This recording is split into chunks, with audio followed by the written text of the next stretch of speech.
So choose, but choose wisely. Choosing wisely and Harrison Ford?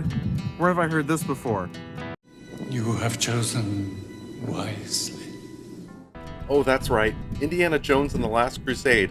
The first PG-13 movie I let my kids watch. Isn't it funny what you can excavate from an archaeology movie? Of all the commercials I saw at the big game, the one that surprised me the most was the Harrison Ford Jeep commercial. It got my attention in a way that none of the others did. Some people were pretty surprised by it. Jeep spent $32 million on just the airtime for this commercial. USA Today ranked it the 8th best ad for 2025. That's not just the game, but all commercials for this year. Kierkegaard says winning a crowd is not a good measure for how meaningful something is. Yet while all these high-energy, star-studded, special effects, gag-ridden commercials lined the football game, I felt like this one presented itself to me on different terms. Values. Values are, existentially speaking, primitive. You can't use your brain to arrive at what matters to you personally. You can bolt some reasons onto them, but ultimately, whichever values you adopt are up to you. And while Harrison Ford and Jeep may not be the most value-seeking ones out there, ultimately they made this commercial. Was it for something more than just selling cars? Were they sending a message that was to some extent existential? We're going to look at some of the existential aspects of this video, along with the not-so-existential elements, leaving you in the driver's seat to determine where this off-road reflection through life arrives.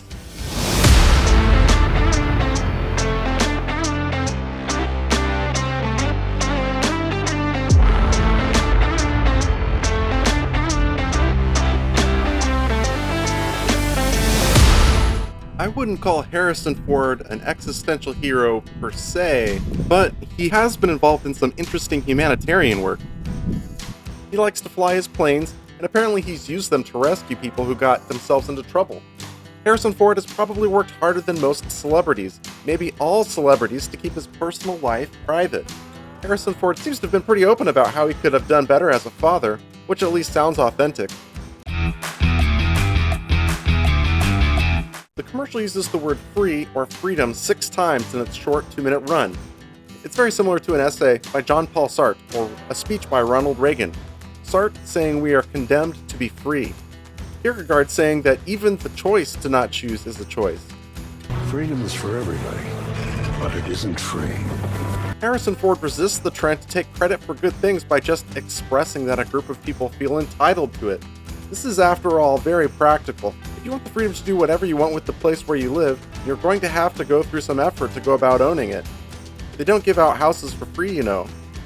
Is it abstractly, philosophically possible that houses could be given out for free? Well, sure.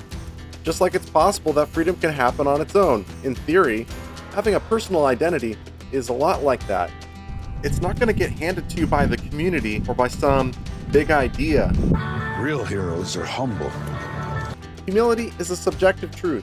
It's a matter of understanding one's own vulnerabilities, limitations, flaws, and failures. You can't measure someone's humility in scientific terms. Like meaning or value, it's going to be measured differently by each beholder. Pride is a kind of seeking value in someone else's eyes through one's own appearances or surface identity. It's not a very genuine thing at all, and it doesn't take very much to pop that bubble. Freedom is the roar of one man's engine and the silence of another's. The people who find greatness in life inhabit the same universe as the people who only find mediocrity. Sometimes the contrast between the two can live under the same roof. Sometimes a person who sets out to accomplish nothing later changes his mind and sets out to do the unthinkable, the absurd. The most sacred thing in life isn't the path.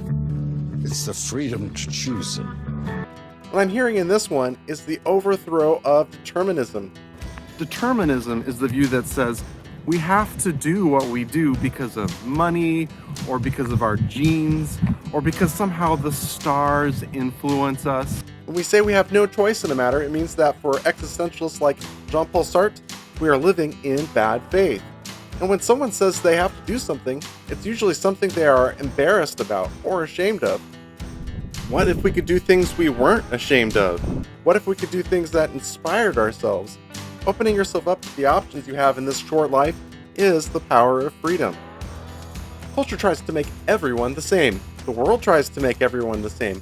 And you can bet They use economic and social forces to squeeze everyone into their mold. There are many kinds of differences in the world. Different skin colors, different ways of talking, different income levels.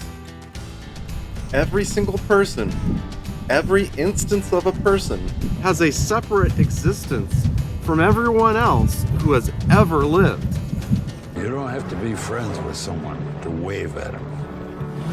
Did you know that even so-called identical twins don't have 100% the same DNA? There's a few differences even there. Or as my neighbor Fred Rogers says, there's no one else out there exactly like you.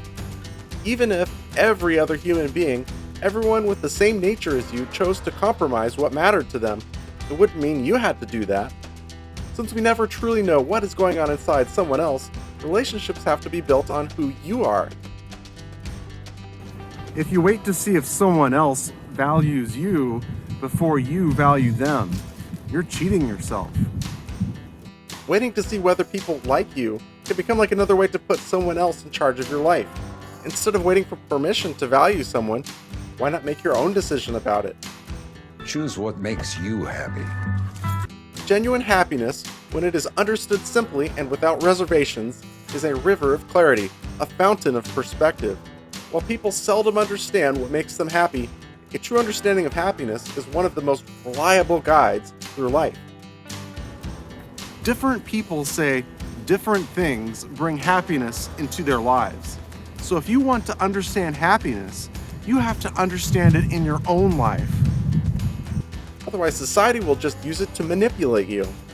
This Jeep makes me happy, even though my name is Ford. Language is a tricky thing, isn't it? Who was the playwright who said that a rose by any other name smelled just as sweet?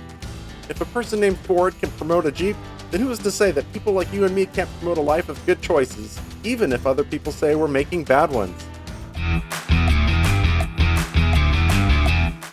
Freedom is yes, or no, or maybe.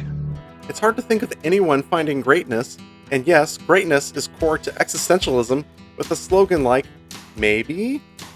Kierkegaard's biggest beef with his biggest opponent, George Hegel, was that Hegel wanted to blur the lines between yes and no with what Hegel called synthesis. To Kierkegaard, synthesis meant giving people fishy answers, being sort of married to someone and sort of not married to someone. Kierkegaard's message to modern people is basically, hey, it's time to get off the fence. We won't always agree on which way to go. It's hard to say for sure what people are truly agreeing on. Maybe the closest thing you'll see about someone else's opinion is what their appetites are telling them. Maybe if people all went down into their deepest longings and gained the ability to hear eternity, they would all agree. What people show about themselves is often very limited. Don't let that stop you from presenting the truth about who you are. My friends, my family, my work make me happy. Do those things make you happy, Harrison? Does happiness come from things on the outside? Is it possible to suppose that if you had not chosen wisely, that these very same friends and family would not have made you happy? My question for Harrison Ford and for you, the person watching this video, is, does happiness come from your circumstances, or does it come from somewhere inside? That's my owner's manual. Get out there, write your own. Some of my friends have disagreed with this. They say they found life's owner's manual. Many of them have. But the universe is never going to tell you that. Remember, if you're going to find greatness, you're never going to get it as the result of going with the default option. Truth is something that you're going to have to encounter personally if you want to find it at all. Like one of the great dads who wrestled with the Almighty.